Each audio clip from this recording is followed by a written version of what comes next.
সাহাবীরা তোমরা জানো না, আমি দেখলাম আমার হানজালার জন্য জান্নাতের হুর পরীরা দৌড়াইয়া দৌড়াইয়া কাঁচা ফুল নিয়া জান্নাতি সুন্দর গান গেয়ে গেয়ে তারা আসতেছে।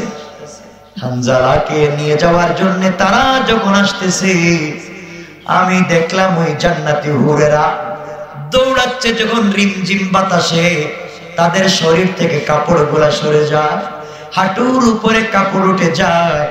আপনি আমি এত অন্যায় করবার পরে নিজেকে মুসলমান দাবি করি, আর হযরতে হানজালা রাদিয়াল্লাহু তাআলা আনহু রাস্তা দিয়ে হেঁটে যায়। জলিলুল কদর সাহাবী, তিনি বলেন না ফাকা হানজালা, হানজালা মুনাফিক হয়ে গেছে। রাস্তায় গিয়ে হযরতে আবু বকরের সঙ্গে দেখা।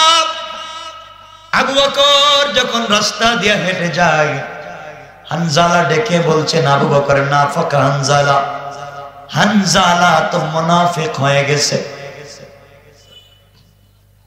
আবু বকর বললেন কেমনে মুনাফিক? হানজালা ডাক দিয়ে বলছেন ভাই আবু বকর,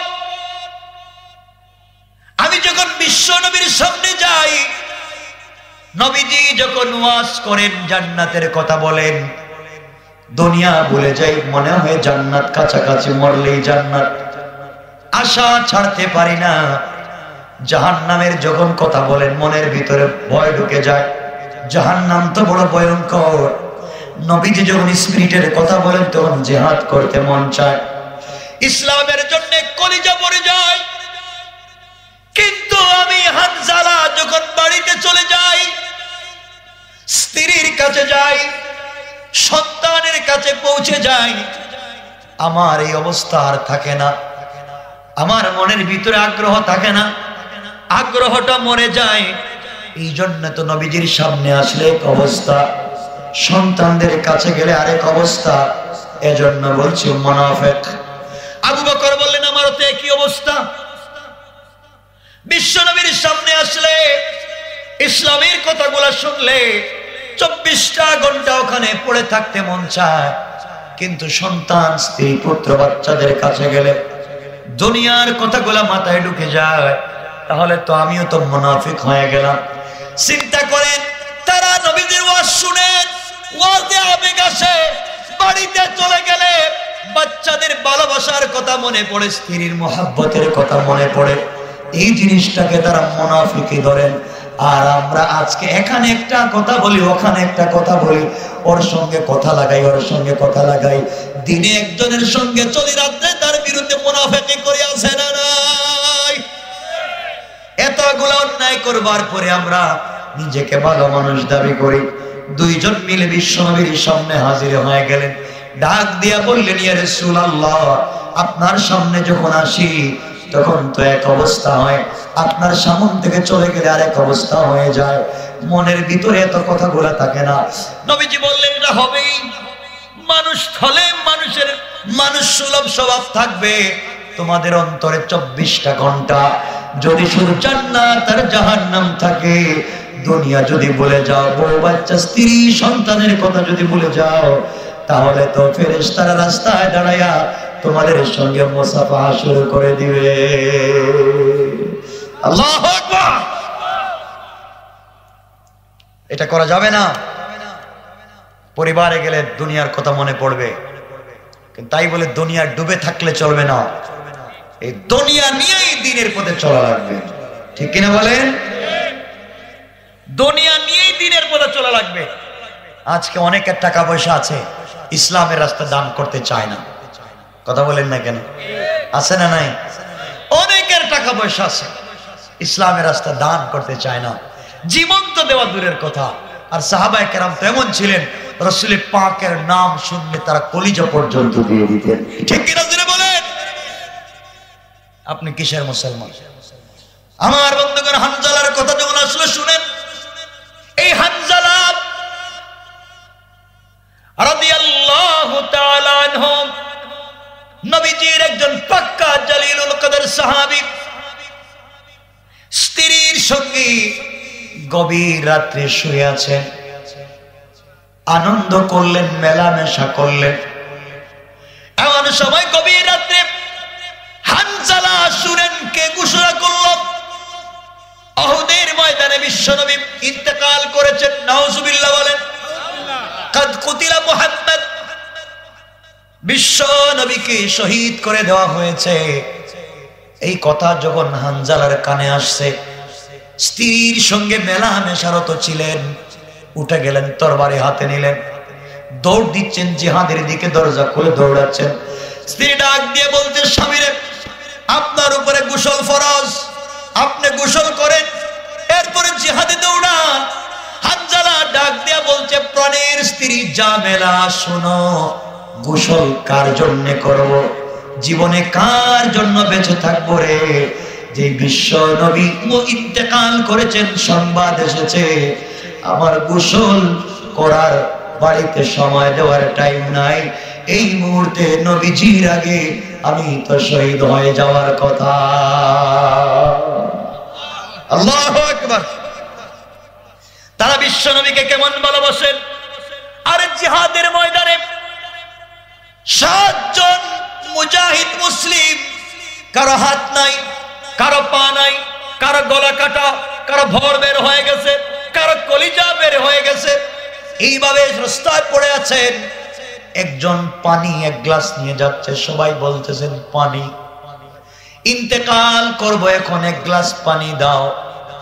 এক গ্লাস পানি নিয়ে একজন মুসলিম মুজাহিদ জিহাদের ময়দানে ঘুরতেছেন, একজনের কাছে গেছে, গিয়ে দেখেন এই ভাইয়ের হাত নাই, পা নাই, গলাটাও কাটা, চোখ খোলা, পানির জন্য হাহাকার করছে, এক গ্লাস পানি দাও। হঠাৎ করে জিহাদের অন্য কর্নার থেকে আওয়াজ আসছে, পানি দাও।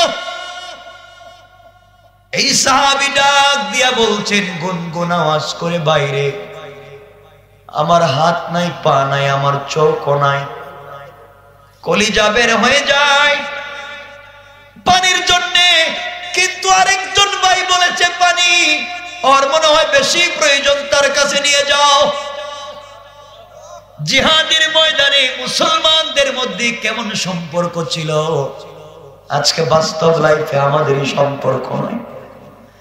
এই মুসলিম মুজাহিদ পানির গ্লাস হাতে নিয়ে 2 নম্বর জনের সামনে পৌঁছে গেছে, আর বলছেন পানি নাও। গিয়ে দেখেন তার নাড়ি বুড়ি বের হয়ে গেছে, হাত দিয়ে ঠেলা দিয়ে ধরে রেখেছে। এমন সময় আরেকজন পাশ থেকে বলছে পানি দাও। তিনি ডাক দিয়া বললেন, ভাই আমি ভালো আছি, এখনো আমার হুঁশ আছে, আমার আরেকজন ভাই পানি চায়, আমার আগে তার কাছে পানিটা পৌঁছাইয়া দাও। তার কাছে পানি নিয়ে যাওয়া হলো।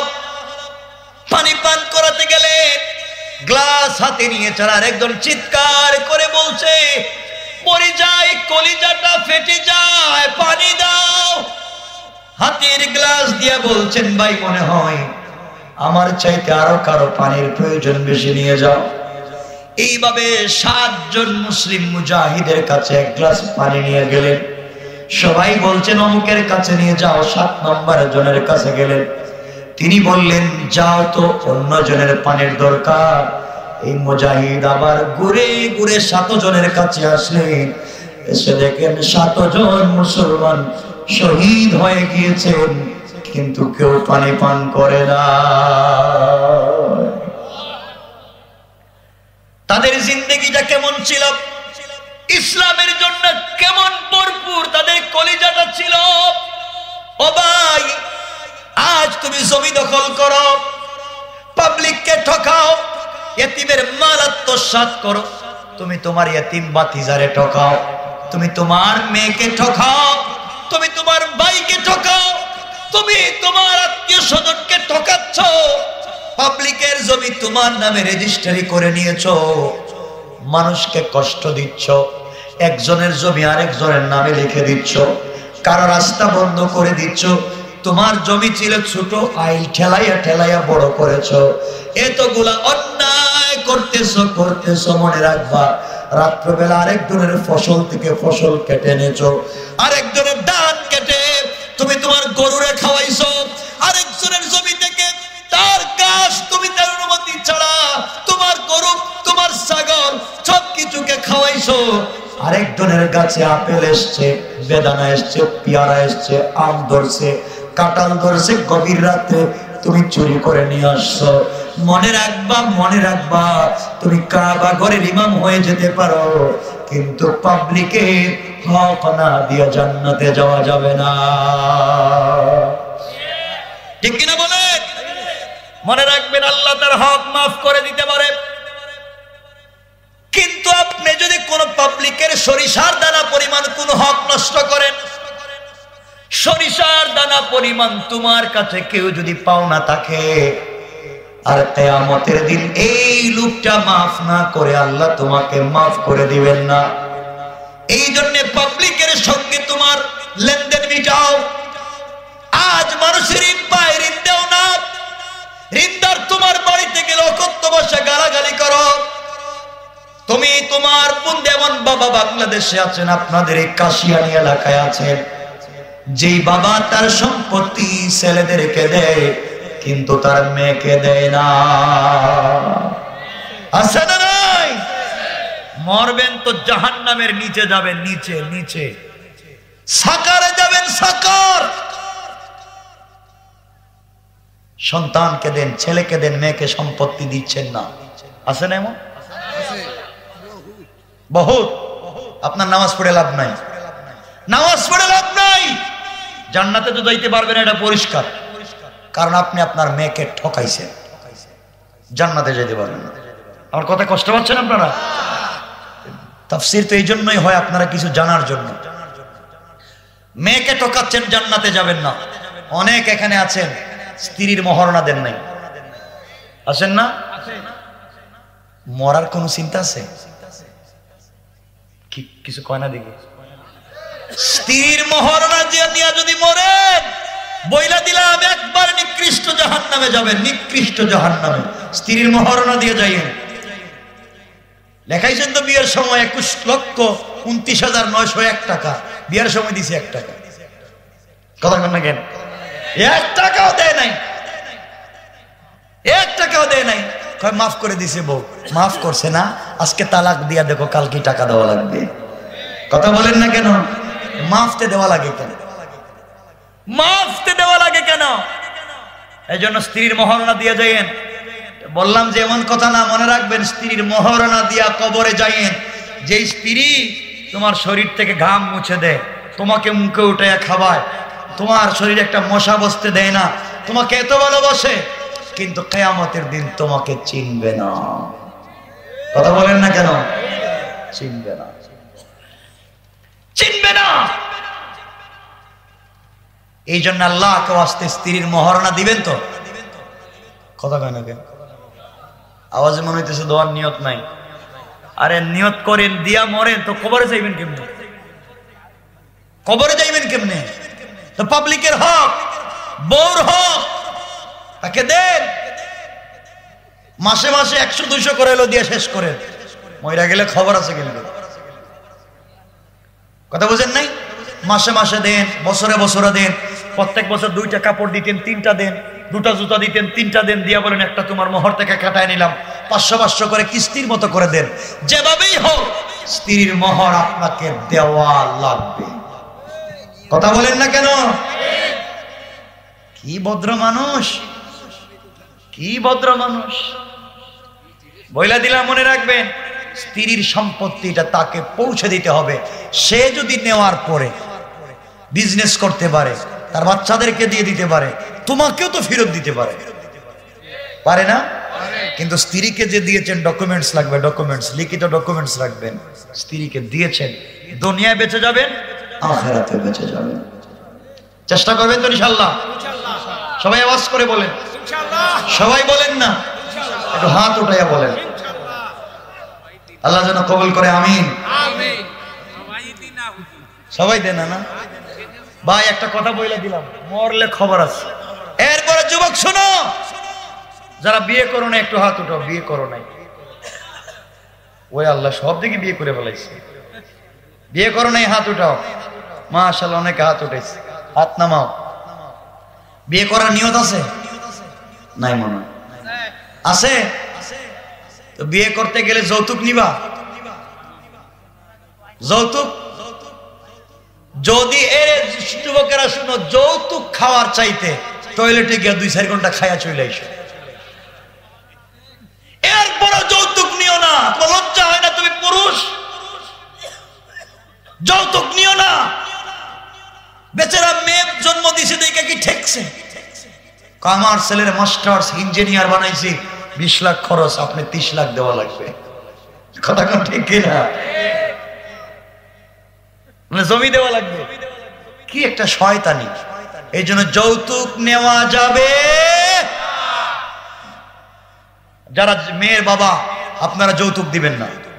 না দিবেন? আপনারা তো দেন। হারাম কাজ। কি কাজ? কথা বলেন, হালাল না হারাম?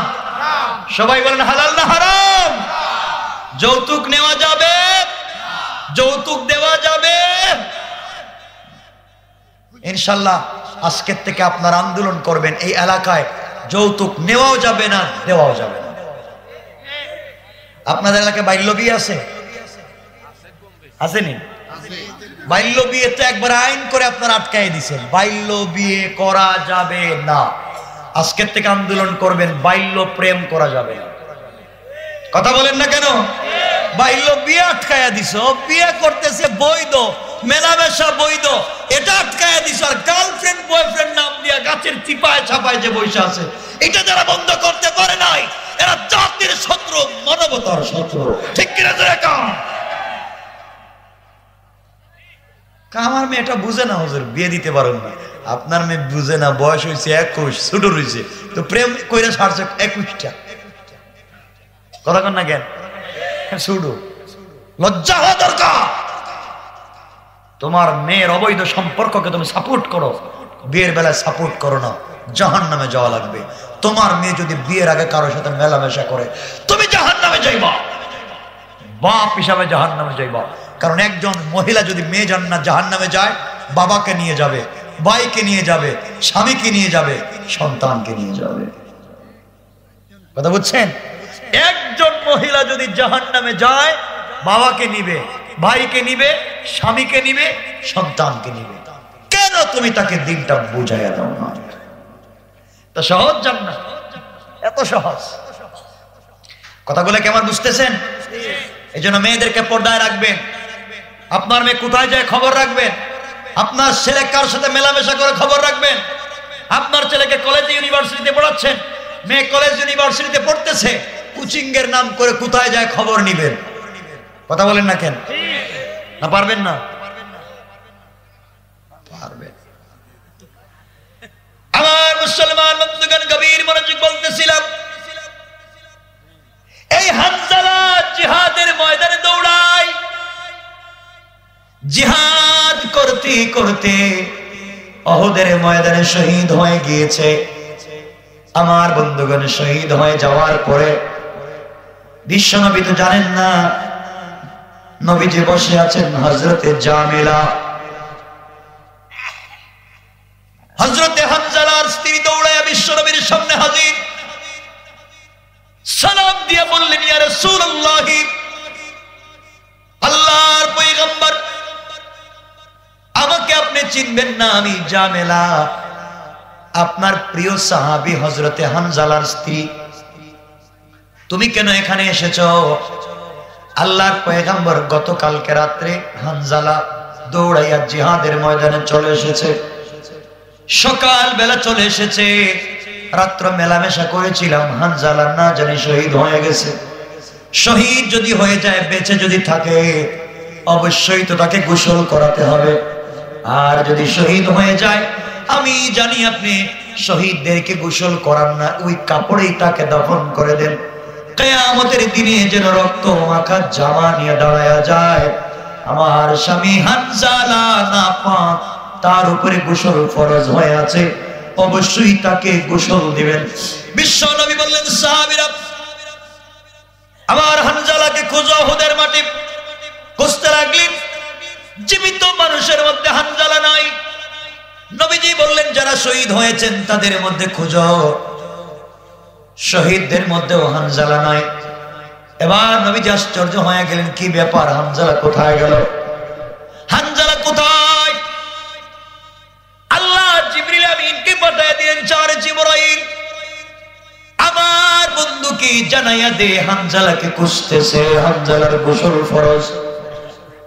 হানজালা জিহাদের ময়দানে নবীর প্রেমে আর আমি আল্লাহকে ভালোবেসে ফরজ গোসলের কথা বলে গিয়া যে জিহাদে ঝাঁপায়া পড়লো। আমি আল্লাহকে চিনতে ভুল করে নাই, আমার বন্ধুকে চিনতে ভুল করে নাই। মৃত্যুর পরে আমি আল্লাহ তাকে ভুলে যায় নাই, আমি আল্লাহ তাকে আসমানে উঠাইয়া জান্নাতুল ফিরদাউসের পানি দিয়া, রহমতের ফেরেশতা দিয়া আমি আল্লাহ গোসল দিচ্ছি। আল্লাহু আকবার। জিবরাইল জানাইয়া দাও হানজালার গোসল আমি আল্লাহ দিচ্ছি। কিছুক্ষণ পরে হানজালার লাশটা দুনিয়ায় হাজির। নবীজি দেখেন হানজালার দাড়ি থেকে আর চুল থেকে টপ টপ করে পানি পড়ে।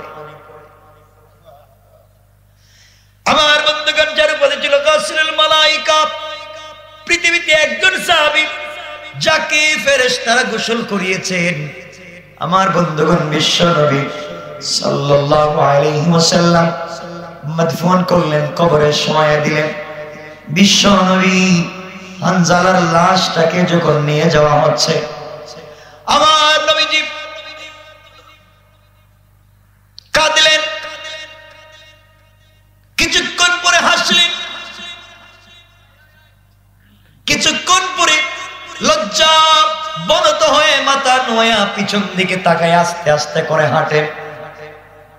এবার সাহাবীরা জিজ্ঞেস করেন, ইয়া রাসূলুল্লাহ, হানজালাকে দেখে আপনি প্রথমে কাঁদলেন কেন? আমার নবী বললেন, সাহাবীরা রে, আমার হানজালা যে আমাকে এত ভালোবাসে আমি বুঝি নাই।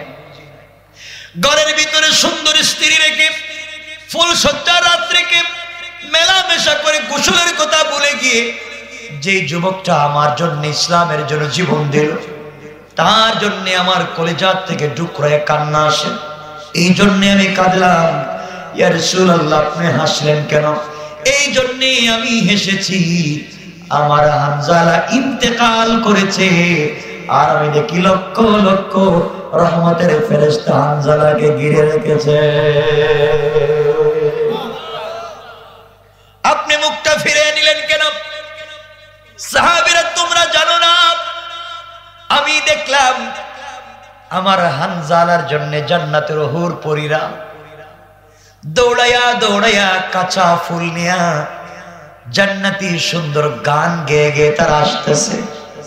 হানজালাকে নিয়ে যাওয়ার জন্য তারা যখন আসতেছে, আমি দেখলাম ওই জান্নাতি হুরেরা দৌড়াচ্ছে। যখন রিমঝিম বাতাসে তাদের শরীর থেকে কাপড়গুলা সরে যায়, হাঁটুর উপরে কাপড় উঠে যায়, ওগুলা দেখে আমি লজ্জিত হয়ে পিছন দিকে তাকালাম, চোখ ফিরে আনিলাম। আমার আল্লাহ হানজালাকে তো ভালোবেসেছেন, জান্নাতের হাজার হাজার হুর গিলমানদেরকে তার সংবর্ধনার জন্য পাঠাইয়া দিয়েছে। ওরা জান্নাতের কাঁচা ফুল নিয়ে আসতেছে, সুবহানাল্লাহ খান। আর আজকালকের যুবকেরা কাঁচা ফুল নিয়ে অপেক্ষা করতেছে 14 ফেব্রুয়ারির জন্য। ঠিক কিনা? এটা ঠিক কেমনে হলো? এটাও ঠিক? তাহলে ঠিক কইলা যে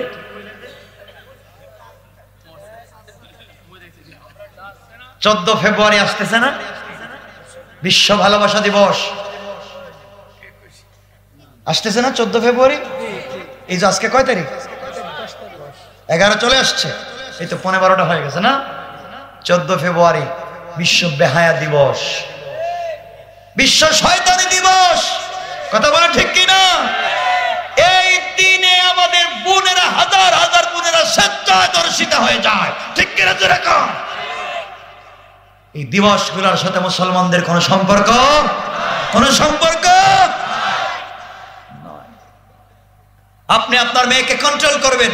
বাংলাদেশের রোজ ডে, রোজ গোলাপ ফুল ডে, গোলাপ ফুল এই যে গেল গমন হয় আজকে না কালকে জানি রোজ ডে ফুল দিবেন তো ফুল কারে দিবেন যুবকেরা ফুল নিয়ে ছাগলের মতো বসে থাকে তার গার্লফ্রেন্ডে দিবে তুই তো ছাগল ছাড়ার কিচ্ছু ফুল যদি দেওয়ারে তুই শখ থাকে ফুল কিনো আর মায়ের হাতে উঠাইয়া দাও কথা বলেন বাবার হাতে উঠাইয়া দাও দাদির হাতে দাও দাদুর কাছে দাও নিজের বোনকে দাও নিজের ভাইকে দাও নিজের বিয়ে করা স্ত্রীর হাতে দাও ঠিক কিনা বলেন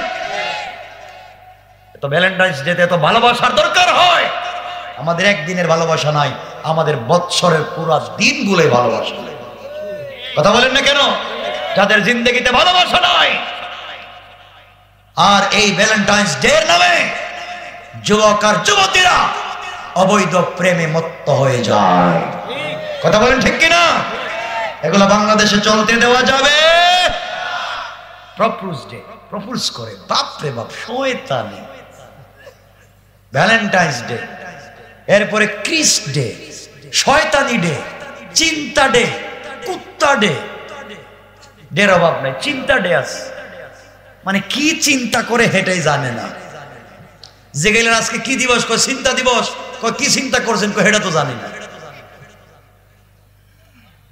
দিবসের বাংলাদেশে অভাব নাই সাবধান এই জন্যে ভালোবাসা দিবস পালন করা যাবে না এই দিবসগুলো হারাম ভালোবাসা শিখতে হয় আবু বকরের দিকে তাকাও বিশ্বনবীকে কেমন ভালোবেসেছেন ঠিক কিনা বলেন আমাদের মা আয়েশার দিকে তাকাও রাসূলকে কেমন ভালোবেসেছেন দিকে রাসূলকে কেমন ভালোবেসেছেন তাকাও হযরতে ফাতেমার দিকে হযরতে আলীকে ভালোবেসেছেন ঠিক কিনা জোরে বলেন তাদের ভালোবাসা একদিন ছিল না পুরো বৎসর ছিল তাদের ভালোবাসা পারবো তো ইনশাআল্লাহ বাংলাদেশে শয়তানি লুচ্ছামি বদমাইশি আবিষ্কার করেছে শফিক রেহমান ইংল্যান্ড থেকে নিয়ে এসেছে এই শয়তানি বাংলাদেশে আবিষ্কার করে দিয়েছে এই লোকটা তার নাম শফিক রহমান দিছে নাম শফিক রেহমান জিগাইলো যে আপনার নাম রহমান থেকে রেহমান হইলো কেমনে রহমান তো আল্লাহর নাম আর আল্লাহর নামে মৌলবাদের গন্ধ পাওয়া যায় চিন্তা করছেন রহমান নামে মৌলবাদের গন্ধ এই জন্য রেহমান এই জন্য মনে রাখবেন এই সমস্ত ডে বাংলাদেশে পালন করতে দেওয়া যাবে না ওই সমস্ত দিবস পালন করে যুবক আর যুবতীরা গভীর রাত্রে তারা ডিজে পার্টিতে গিয়ে মদ খায় সীসা খায় এরপর রাস্তায় মরে পড়ে থাকে ঠিক কিনা বলেন আপনার ছেলেকে বুঝাবেন আপনার মেয়েকে বুঝাবেন কোথায় চলে যায় লাল বেনারসি শরীর পরে হিল জুতা পরে লিপস্টিক আলকাতরা দিয়ে কই যায় আপনার খবর নেই কথা বলেন না কেন খবর রাখবেন তো ইনশাআল্লাহ এজন্য আমার মায়েদেরকে বলছি বোনদেরকে বলছি ভাইদেরকে বলছি ভালোবাসা দিবস ভ্যালেন্টাইন্স ডে নামে কোন ডে ইসলাম সমর্থন করে আমরা ভালোবাসি আমাদের আল্লাহকে আমরা ভালোবাসি আমাদের রাসূলকে আমাদের ভালোবাসা প্রতিদিন আমরা আমাদের মাকে ভালোবাসি আমরা আমাদের সন্তানদেরকে ভালোবাসি আমরা আমাদের স্ত্রীদেরকে ভালোবাসি আমরা আমাদের বোনদেরকে ভালোবাসি আমরা আমাদের ভাইদেরকে ভালোবাসি আমরা আমাদের মা বাবাকে ভালোবাসি আমরা আমাদের প্রতিবেশীকে ভালোবাসি আমরা আমাদের নবীকে ভালোবাসি আমরা ওলিয়া উলিয়া গাউস কুতুবকে ভালোবাসি সাহাবায়ে কেরামকে ভালোবাসি আমরা আল্লাহকে ভালোবাসি আমাদের ভালোবাসা প্রতিদিন প্রতি সময় ঠিক কিনা জুড়ে বলেন বাংলাদেশে এগুলো চলতে দেওয়া যাবে কথা বলেন না দেওয়া যাবে আল্লাহ আমাদের কবুল করুক আমিন সবাই বলেন আমিন আচ্ছা 15টা হয়ে গেছে আর লম্বা করা যাবে না না না শোনেন না না এমনি 12টায় যাইব দেখতেছি ওরে বাবা আর 1 ঘন্টা কই কি 2 ঘন্টা হয়ে গেছে এক করে 1 ঘন্টা আরো করুন আর লম্বা করা যাবে না শুনেন শুনেন এজন্য শোনো মুসলমান ভাইরা যা বলছি যুবকদেরকে বলছি ভাই যারা বিয়ে করেছো মা বাবার হক আদায় করো বিয়ের পরে তো আর বিরিয়ানি নিয়ে মায়ের রুমে যায় না গোপন করে নিয়ে বোর কাছে দেখে খাও খাও শয়তানি মাকে খাওয়ায় না আঙ্গুর আপেল নিয়ে শ্বশুর বাড়ি যায় আছে না নাই শ্বশুর বাড়ি যায় আঙ্গুর আপেল মারে দেয় না ঈদের সময় নতুন জামা কাপড় নেয় শ্বশুরিরে দেয় শ্বশুরে দে, এরপরে শালিরে দে, শালারে দে, ভাই বোনরে দেয় না। আছে না নাই?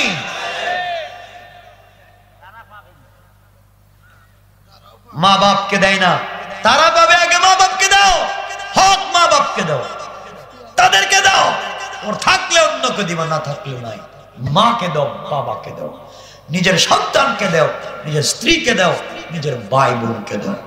কিন্তু আজকে যুবকেরা ব্যাংকের অ্যাকাউন্ট করে শ্বশুর বাড়ি, আছে না নাই?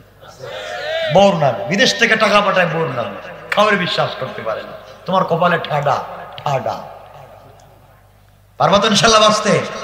আল্লাহ আমাদের সবাইকে বাঁচাক। সবাই বলেন আমিন।